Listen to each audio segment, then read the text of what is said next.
દેશભરની પોલીસને 20 વર્ષથી હંફાવી રહેલા કુખ્યાત ઈરાની ડેરાના માસ્ટર માઇન્ડ અને આંતરરાજ્ય ગેંગના સરદાર આબિદ અલી ઉર્ફે રાજુ ઉર્ફે રહેમાન ડકેતને લાલગેટ વિસ્તારમાંથી ગુપ્ત ઓપરેશનમાં ઝડપી પાડ્યો છે। 14 રાજ્યોમાં ગુનાખોરીના નેટવર્કના સરદાર તરીકે ઓળખાતો રાજુ ઈરાની એ નકલી સીબીઆઈ અધિકારી સાધુ બાવાના વેશમાં લૂંટ, લોકોને જીવતા સળગાવવાના પ્રયાસ અને મકોકા જેવા કડક કાયદા હેઠળના ગુનાઓ સાથે 20 વર્ષથી વધુ સમયથી પોલીસને ચકમા આપી રહ્યો હતો। ભોપાલના ઈરાની ડેરામાંથી ગેંગને ઓપરેટ કરતો આ ડકેત લૂંટના પૈસાથી લક્ઝરી કારો, મોંઘી સ્પોર્ટ્સ બાઇક અને અરબી ઘોડાનો શોખ પૂરો કરતો હતો। જો કે સુરત પોલીસે બાતમીના આધારે આ મોસ્ટ વોન્ટેડ ગુનેગારને કોઈ ગોળીબાર વગર દબોચી લીધો છે, જેનાથી દેશભરમાં ફેલાયેલા આ ખતરનાક ગેંગની કમર તૂટી ગઈ છે અને અનેક વર્ષોથી વણ ઉકેલાયેલા ગુનાઓના રહસ્યો ખુલવાની શરૂઆત થઈ છે।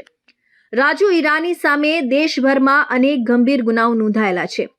હરિયાણાના ગુરુગ્રામમાં કલમ 392 હેઠળ લૂંટ, ઉત્તર પ્રદેશના બહરચરાઈમાં છેતરપિંડી અને લૂંટ તેમજ દિલ્હી ક્રાઇમ બ્રાન્ચમાં વર્ષ 2022થી 420ના ગુનામાં તે વોન્ટેડ છે। તેનું ગુનાહિત સામ્રાજ્ય આખા ભારતના નકશા પર ફેલાયેલું છે। મહારાષ્ટ્રમાં તેની એટલી ગેંગ સક્રિય હતી કે થાણેના કાપુર બાવડી પોલીસ સ્ટેશનમાં તેની સામે Maharashtra control of organised crime act MCOCA હેઠળ ગુનો નોંધવામાં આવ્યો હતો। આ કાયદો અત્યંત કડક માનવામાં આવે છે અને જે સાબિત કરે છે કે તે એક સંગઠિત ગુનાખોરીનો માસ્ટર માઇન્ડ છે।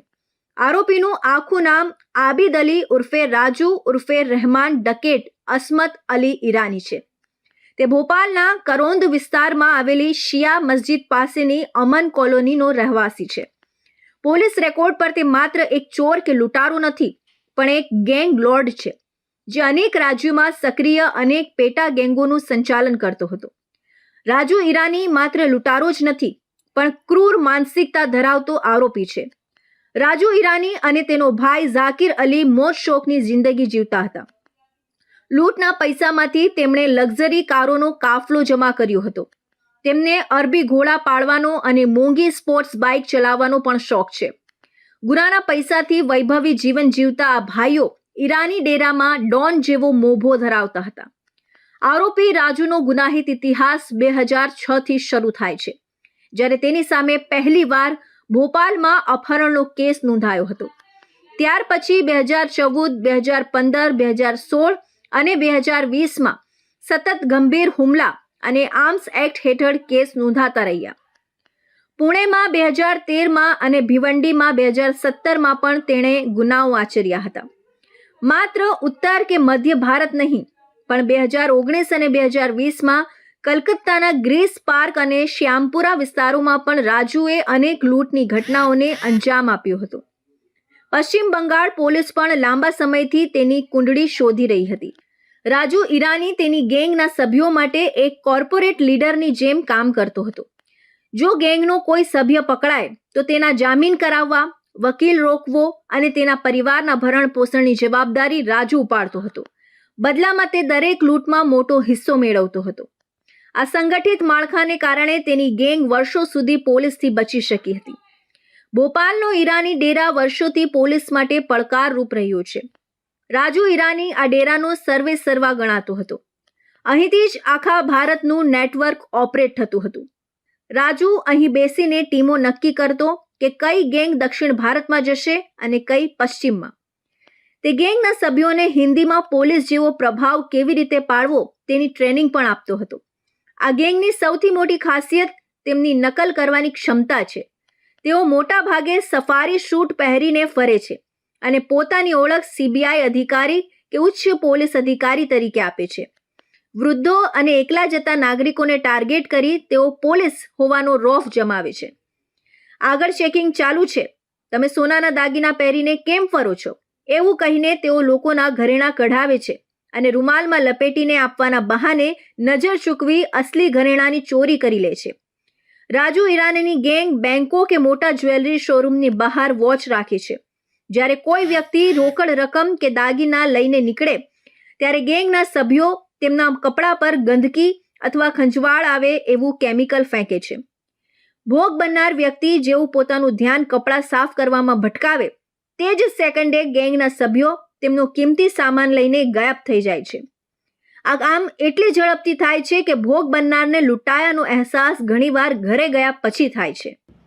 સુરત ક્રાઇમ બ્રાન્ચ દ્વારા ઓર્ગેનાઇઝ ક્રાઇમ હેઠળ અલગ અલગ જે ઓર્ગેનાઇઝ ક્રાઇમ હોય અને અલગ અલગ રાજ્યોની ગુનેગારો અહીંયા આવી સુરતમાં કોઈ ગંભીર ગુનાને અંજામ આપે એ પહેલાં સુરત ક્રાઇમ બ્રાન્ચના પોલીસ ઇન્સ્પેક્ટર જયંત ગોસ્વામી અને એમની ટીમને એક ઇન્ફોર્મેશન મળી હતી કે મધ્યપ્રદેશના ભોપાલનો રહેવાસી આબિદ અલી ઉર્ફે રાજુ ઈરાની જે ઈરાની ડેરા નામના પ્રખ્યાત વિસ્તારના ત્યાંનો મુખ્ય સૂત્રધાર અને ગેંગ લીડર છે એ સુરતમાં આવ્યો છે. એ બાતમી આધારે એમની ટીમે એને ગઈકાલે દબોચી લેવામાં આવ્યો છે અને જ્યારે આને પકડવામાં આવ્યો પછી ઘણા બધા રહસ્યો એમાંથી ખુલવા પામ્યા છે.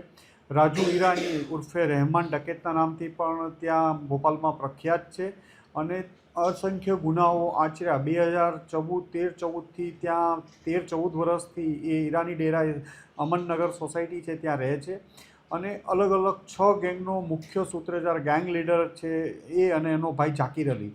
એક વૈભવી જીવન જીવવાવાળા છે, ખૂબ પૈસા ટકે સુખી માણસ છે, લક્ઝરિયસ કારો, લક્ઝરિયસ બાઇકો, ઘોડા વગેરે રાખે છે.